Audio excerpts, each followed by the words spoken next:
Hoje o Produtor Quer Saber vai destacar o panorama do setor do café no Brasil e no exterior. Vamos falar de produção, custos, exportação e consumo.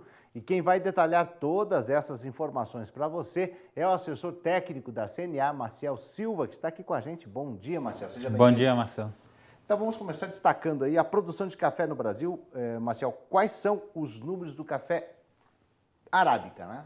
Então, Marcelo, o café arábica ele passou por uns problemas climáticos nas últimas safras, mas 2016 foi um ano razoavelmente bom para o café arábica, principalmente em produção. A gente pegar as principais regiões produtoras, os principais estados produtores, nós vimos que Minas Gerais permanece no domínio, esse ano ficou próximo dos 60% da produção nacional. Então, Minas Gerais produziu em 2016 30 milhões de sacas, seguido por São Paulo, com 6 milhões de sacas, e depois Espírito Santo, com quase 4 milhões, Bahia e Paraná com uma produção muito próxima.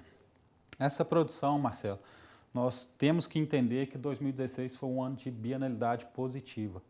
Então, esse aumento em relação a 2015, ele era esperado, porque nós passamos por 2014 e 2015 com problemas climáticos, então a bienalidade positiva em 2016 era esperado.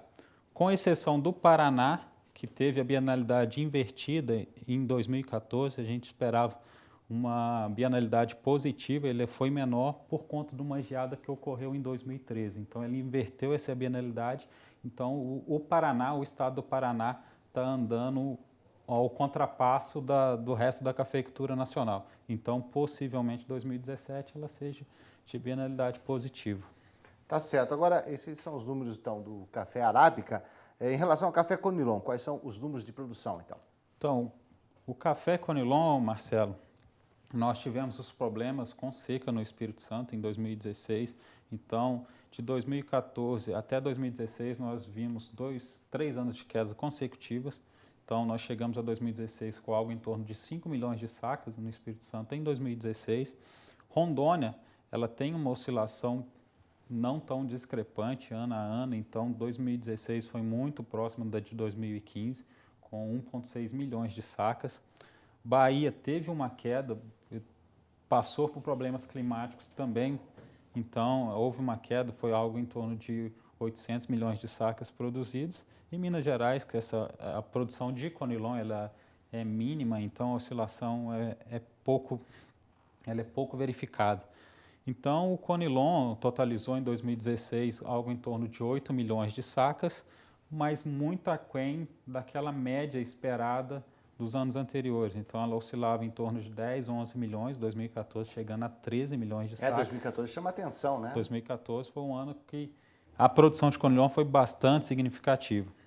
Então, 2016 ela apresenta uma queda drástica. Então, a oferta de conilon foi bastante restrita nesse último ano. Esforçou o mercado aí, né? Sim. Bastante, né? Sim, mexeu muito com o mercado e trouxe alguns acontecimentos que nós nunca tínhamos verificado na história, que é o caso do conilon ultrapassar o arábica em preço, que é a bebida inferior do arábica ter um aumento de preço, chegar a patamares muito próximos de bebidas medianas e superiores, impulsionado pela essa ausência do conilon.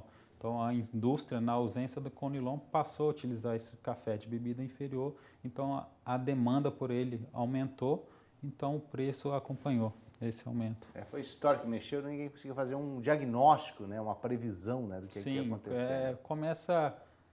Os analistas ficaram muito surpresos, porque é um fato que nunca aconteceu na história. Então, nunca se esperava de acontecer essa proximidade de preço tão grande e chegar até ultrapassar em alguns momentos. Isso estimulou também o pessoal lá do conilon, deu uma animação, né? Deu uma animação. Passaram por momentos de seca, onde a produção foi muito restrita, então a esperança estava no preço. Então, com esse preço superior, esses produtores ainda assim têm um ânimo para continuar investindo na atividade. Agora, da produção então para o consumo, Maciel, qual é o consumo de café no Brasil? Marcelo, o Brasil, entre as nações produtoras de café, está entre a que mais consome café no mundo, né, entre os países produtores. E entre todas as nações, nós somos o segundo maior consumidor de café. Você vê que é uma tendência crescente ano a ano. E 2015 nós fechamos com 20,5 milhões de sacas consumidas no mercado interno. Em 2016, a ABIC não fechou esses dados, mas estima que vai ficar algo em torno de 21 milhões de sacas. Ainda assim, um crescimento constante. Então, para uma nação que é a maior produtora do mundo, que é a maior exportadora, ainda ser a segunda maior consumidora, isso é muito importante. Isso dá um destaque muito relevante para o papel do Brasil no mercado de café mundial. Então, as coisas que acontecem aqui têm uma interferência muito grande no mercado mundial de café. Agora, Marcelo, os custos de produção, né, merecem toda a atenção aí dos produtores. Quais são os principais itens que impactam nos custos de produção para as lavouras, aí, principalmente da colheita mecanizada? Na mecanizada, Marcelo, nós temos aqui os dados do Projeto Campo Futuro, que é uma iniciativa da CNA que busca o levantamento de custo em várias praças produtoras de café no Brasil. E a colheita mecanizada, aqui nós estamos trabalhando com o custo operacional efetivo e os itens que compõem esse custo operacional efetivo para a gente fazer uma análise mais clara dos custos. Então, as praças que foram identificadas como mecanizada foi Luiz Eduardo Magalhães, na Bahia, Monte Carmelo, em Minas Gerais, Capelinha também em Minas e Franca, São Paulo. Então, esse custo operacional efetivo, a gente percebe que Franca teve o maior, comparado a Luiz Eduardo Magalhães, que teve o menor custo operacional efetivo nas regiões de mecanizada. E dentro dos itens do custo, que é a sua pergunta, que mais impactaram, nós podemos ver que nas regiões mecanizadas os fertilizantes têm um maior impacto no custo. No caso dessas regiões, correspondeu a algo em torno de 30% do custo, na média, entre as principais praças, seguido pela colheita e pós-colheita e depois produtos fitossanitários. Agora, no caso das colheitas semi-mecanizadas e manual? No caso da semi-mecanizada, Marcelo, a colheita e pós-colheita é o item que mais impacta no custo.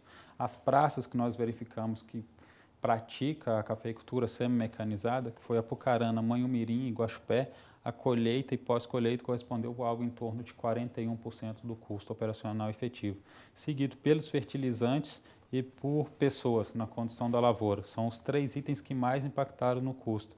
Então, essas regiões que ainda assim são declivosas, então elas não conseguem entrar com o trator para a colheita. Então, esse trator faz alguma das pulverizações, mas não consegue realizar a colheita.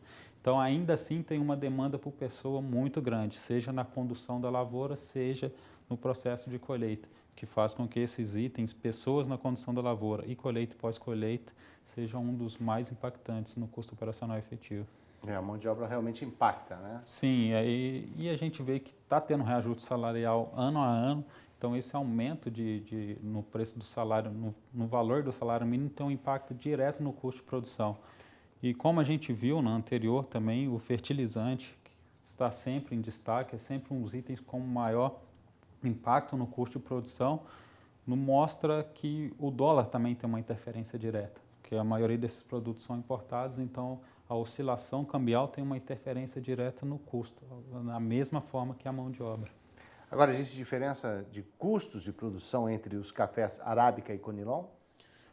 Marcelo, o Conilon, existe uma variação. Você vê que a colheita e pós-colheita também impacta bastante, mas pessoas, condição da lavoura, tem um percentual muito próximo dos fertilizantes, então fica algo em torno de 20% os dois. Porque no processo de condução do Conilon, por si só, ele já exige muita mão de obra, que é um processo de condução que envolve muita poda e desbrota, que exige uma demanda muito grande de mão de obra. Então entra naquela mesma condição da cafeicultura manual, mas por si só, do processo de condução que é diferenciado, já demanda mais mão de obra. Agora vamos falar aí de receita, né? Como é que está o preço pago ao produtor de café Arábica? Então, Marcelo, nós temos o gráfico aqui do indicador CPEA, desde a primeira cotação de janeiro até o dia 9 de maio. Nós verificamos que está com uma tendência de queda, ele aumentou, chegando ao máximo ali deste ano, o maior valor em 25/1, em R$ 533 por saca, e houve uma queda, a gente vê que há uns picos, mas ainda assim a tendência é de queda. Então, há alguns eventos pontuais socioeconômicos que ocorrem, que promovem esses picos, mas a tendência de queda chegando a um 9 do 5 a 454, uma variação aí em torno de R$ 80 no valor da saca. Okay. Essa tendência de queda, Marcelo, no café arábica, a gente vê, esse gráfico é uma média de 10, na verdade, de quase 11 anos de preço mês a mês. Então, a gente consegue ver o comportamento sazonal do café. Então, a gente vê que há uma variação ali em julho, quando ocorre o pico da colheita em relação ao mês de fevereiro. Então, aquela mesma tendência de queda que a gente viu anterior, ela segue um comportamento sazonal que é a proximidade da safra, que traz esse comportamento Assessor de queda. técnico da CNA, Marcel Silva, vamos fazer um breve intervalo. Nós já retornamos para falar aí de todo esse panorama do café no Brasil. Um instante só.